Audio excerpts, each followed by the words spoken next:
श्री स्वामी समर्थ। नवरात्रीचा पहिला दिवस म्हणजे घटस्थापना। घटस्थापना करताना घट पेरण्यासाठी 7 प्रकारचे धान्य वापरले जाते। तर हे सप्तधान्य कोणते घ्यायचे आहे? मका, तीळ, मूग, हरभरा, गहू, ज्वारी आणि बाजरी हे 7 प्रकारचे धान्य आपल्याला घ्यायचे आहे। अजून महत्त्वाची माहिती म्हणजे घटासाठी धान्य घेताना मोठे व भरीव धान्य घ्यायचे आहे।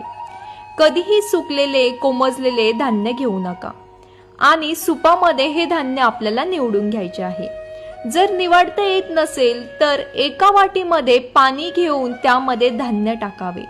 सुकलेले धान्य वरती येते आणि चांगले भरीव धान्य खाली राहते आणि आपल्याला ते चांगले धान्य घ्यायचे आहे। श्री स्वामी समर्थ।